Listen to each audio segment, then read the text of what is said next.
And welcome back to the Workaround. My name is Bob Gilbreth. You are in good company with over 11,000 fellow entrepreneurs and innovators who follow my stories from a career in tech startups and corporate innovation. I'm sitting here right now to make you think, smile, and discover a shortcut to success or a trap to avoid.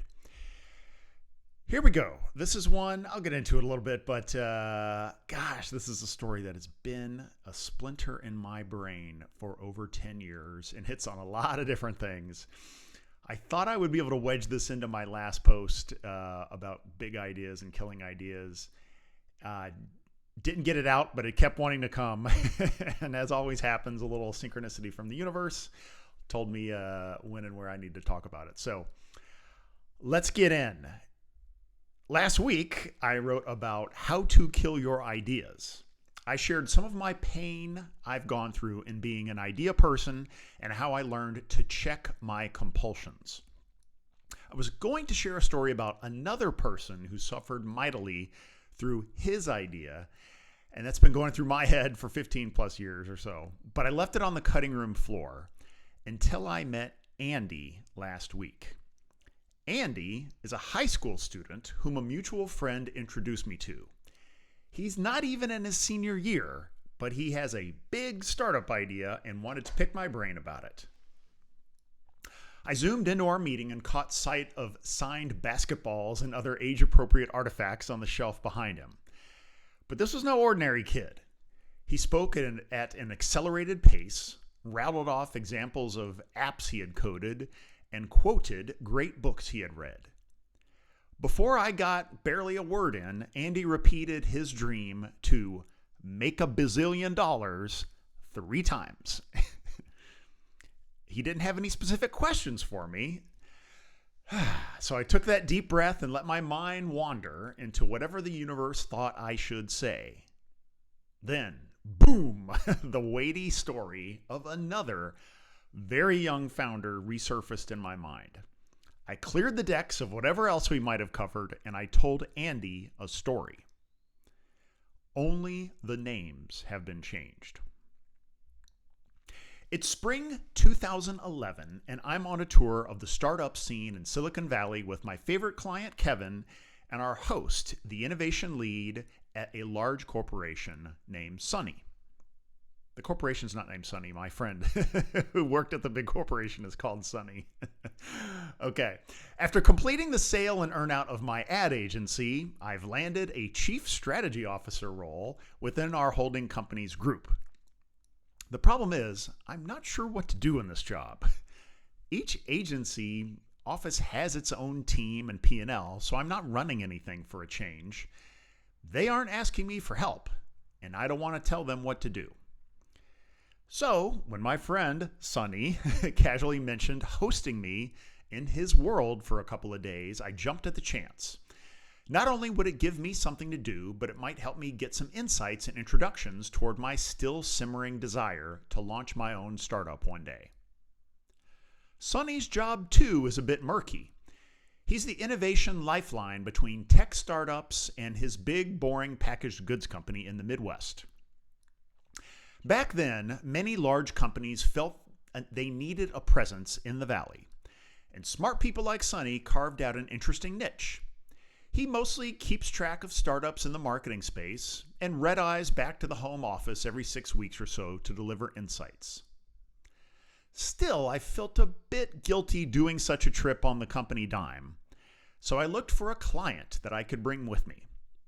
In the agency world, spending quality time with a senior client means you get a blank check. And yes, I'm looking at all of you and me who are going to the Cannes Lion Awards Fest next week. The first client that came to mind is Kevin. We became friends at his previous company, and he brought us into his new job as well. Kevin truly loves innovation and is a wonderful person to hang out with. He committed to joining us immediately. So today, Sunny picks us up from our hotel and we begin to visit a handful of his favorite startups, starting in San Francisco and ending in San Jose. Each startup is a fascinating ecosystem of fast-moving young people in cramped quarters, plugging away at the future of advertising. and each revolves around a charismatic founder who radiates passion and vision. They drop everything to tell us their personal and company stories. After all, we're potential clients. I can tell they've given these pitches countless times, but they've learned to keep their energy fresh. Damn, I want to be in their shoes someday. This is where the magic of business is happening. It's in the air everywhere. This is the new mecca of money and meaning. No trip to this wonderland would be complete without a meeting with a venture capitalist. Sonny brings us to a Mexican restaurant in the heart of it all. As we walk up, he tells us that this is where all the top investors and founders meet. He rattled off celebrities like Jobs, Zuck, Andreessen, and Dorsey, who had casually sat at tables near him before. Today, we're having lunch with Matt, a silver-haired VC who is one of the top names on Sand Hill Road. Matt is a regular guy, friendly, sociable, plays tennis, has older kids. He asks us a few polite questions about our businesses and families. Then, with the ice broken and appetizers delivered, Matt starts to tell us the story of his newest startup investment. And he's really excited. Like, weirdly excited. He said, "We just invested in this kid, Nate, who is 19 years old. He skipped 4 grades and graduated from college last year. He's a genius.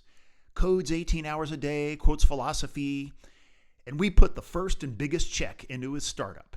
He's going to be the next Zuckerberg." I was fascinated. Is this how the world works out here? VCs throw money at teenagers? My mind thought about NBA scouts who had started attending middle school basketball games, trying to find the next Kobe before anyone else did. Finally, Matt shares Nate's business idea with us. It's a new approach to digital advertising within mobile games. Instead of free-to-play games interrupting the gaming experience with ads, it would allow marketers to offer free prizes between levels, like 50 cents off a coffee at Starbucks. Now, I'm a huge fan of any form of marketing that offers value instead of interruption. In 2008, I wrote a book about marketing with meaning and toured the world delivering keynote speeches on the topic. However, as someone who has been on both the brand management and ad agency sides of digital marketing pretty much since it started, I know exactly where this idea will never work, or why this idea will never work. Mainly, it's a scale issue. There are just not enough people who play these games or act on such offers in order for it to make a dent in product sales. And it's certainly not worth the massive changes in behavior that would be required within the marketing ecosystem for something like this to work seamlessly. I've seen ideas like this launch and fail multiple times before.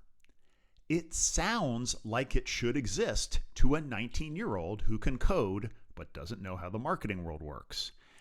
And it sounds like it should exist to a 60-something VC who is hoping to have found the next Mark Zuckerberg and also doesn't know how the marketing world runs. But it will never move beyond the land of corporate innovation budgets.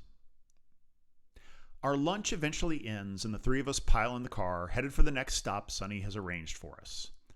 But I can't stop thinking about Nate, the brilliant teenager, working on an idea that seems hopeless. A little part of me kept thinking about this story, and I followed the progress of Nate and his company across the years. Why did I follow this story? A couple things. First, I was genuinely curious. Could someone finally crack the code on this idea? Might I be proven wrong and learn to adjust my model of how the marketing world works? Second, I feel empathy. Knowing that Nate's idea was likely to fail, I felt bad for the guy. With all his brilliance and potential, he was striving away on something pretty pointless. I could see the pain in his future. And even if his advertising startup was a giant success, is this the kind of thing we want our young geniuses working on? Like, how about curing cancer or getting us to Mars? Third, to be honest, I was envious. I didn't feel it was fair that someone with zero business experience could be given millions of dollars in VC money. A few months after this lunch, I launched my own ad tech startup. Matt and many other VCs on Sand Hill Road didn't return my calls. To be honest, I was kind of rooting for Nate to fail. Every few months, I would catch the news of Nate's company on LinkedIn or in the trade pubs. More rounds of money raised, another office opened in an international city, and another 30 Under 30 award received. Through the valuations set by his startup's investors, Nate became a self-proclaimed, self-made millionaire by age 20. Nate eventually published a book titled Cutting Corners. He filled it with pithy secrets to his success in launching a company and raising millions of dollars. The book led to more media opportunities, more corporate pilots, and more VC backing. But I still couldn't find a single client or ad agency that was buying this media alternative at scale. Soon, the lack of news coverage became telling. No further funding rounds were announced. LinkedIn employee counts began their descent, always a sign of trouble in a startup. Eventually, the media coverage took a turn for the worse. The company was served with a class action lawsuit for collecting and using personal information about users without their permission. This is one of those many dangers of trying to disrupt the advertising industry. As Nate's firm was struggling to raise cash, it settled for $1 million. Then, Nate was accused of sexual assault by a female college student he met at an industry conference. He was removed from the company and replaced by a new CEO. Unsurprisingly, Nate's startup did not survive. Before the end of the year, it entered bankruptcy. Nate's still out there, plugging his book about cutting corners. He created 2 different solo investment firms. His website continues to highlight the money he raised at a very young age, and he still lists his three-peat of 30 under 30s, even though he's now creeping up on age 40. So this tragic story goes through my head as I'm now a slightly silver-haired investor talking with a teenage business prodigy. What can we take from this? Well, first, we must speak with great care when working with young people, especially when we hold a position of power and our income is tied to theirs. I'm sure Nate felt special when VCs lined up to put checks in his hand. But the day he accepted those checks and pushed the press release, he attached himself to a weak idea for the next decade. As things soured, the investors moved on to find the next Zuck. They only need 1 out of 10 bets to pay off. This is no different than NBA teams taking a chance on a young talent who skips college and tossing them into the D League a few weeks later. We must be better than this. This is a lesson for parenting, too. With love in our hearts instead of dollar signs, we tell our kids, follow your dreams, you must go to college, or learn to code. However, we have no idea what career strategy will work next week, much less next decade. All we do know is that the jobs of tomorrow will be different than what they are today. I don't know where the economy is going, but I do know something I wish I dealt with a lot sooner. Envy ends up biting us back. When we see someone else in our industry, college graduating class, or hometown who seems to be killing it while we're still struggling, the truth may be that they too are in pain or on the road to a lot of pain. While I spent years being envious of Nate, I had my own misguided idea for an advertising startup, which I wasted millions of dollars of my own and investors' money on. The time and energy I spent wanting to be a typical Silicon Valley startup founder distracted me from building something customers actually wanted. Luckily, and luck is such a critical word here, I finally burned my ego, looked within, and we turned our business into a success story. As I hope Nate knows by now, and we all must remember when times get tough, there is always an opportunity to start over. And the younger we are when we learn all these lessons, the more time we have to benefit from them. Before I get on to the word from our sponsor, just a little note on the court case there, that sexual assault accusation. Nate ended up pleading guilty to indecent assault a few years after the accusation. I do not know what happened, don't claim to. However, it definitely mirrors some of the situations that young star athletes have found themselves in. When they're given absolute power, celebrity fawning, and a ton of money, and they're young and immature, it can really corrupt them. This is not an excuse, of course, but again, can't help wondering what the heck happened here, and that could be consistent. Okay, so, hey, how we might work together. If you're headed to the Cannes Advertising Lions Festival next week, let's meet up. I will be there with our team from A2 Influence. That is our content development agency that helps some of the biggest brands and retailers create and distribute authentic content at scale. Fleet is our holding company for services businesses, of which A2 is one of those. What we do is invest in leaders who are ready to start their own companies. We also do a little M&A. If this might be you, please hit my office hours link. I would love to chat. Revelin is our consulting practice that helps with revenue alignment, growth management, and other RevOps functions. Our CEO, Jess Schumann, is standing by to share a no-cost assessment for your business. She's amazing. And then finally, feel free to schedule chat, follow the links to my open office hours. We'll get some time to discuss questions, feedback, networking, any topic. It's really a highlight of my week to chat with old friends or new friends. So please click that button.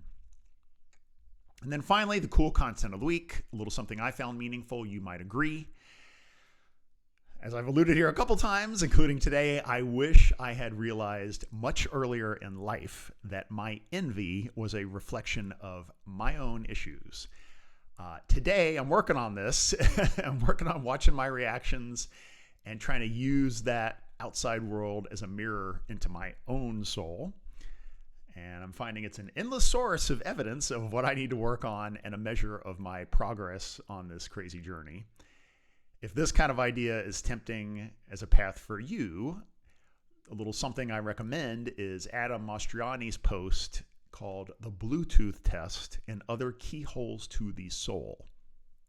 In this post, and he also does a audio version, podcast version like me, he shares 7 ways of peeking into your innermost self so you can make sure you like what you see in there. My favorite is his number 5, the Match Your Freak Test. And Adam says, every moment you're with another person, you are implicitly asking, if I'm a little bit weird, will you be a little bit weird too? And that, my friends, is kind of the theme of this whole Substack and podcast. I'll leave you with that. Ahoy for now.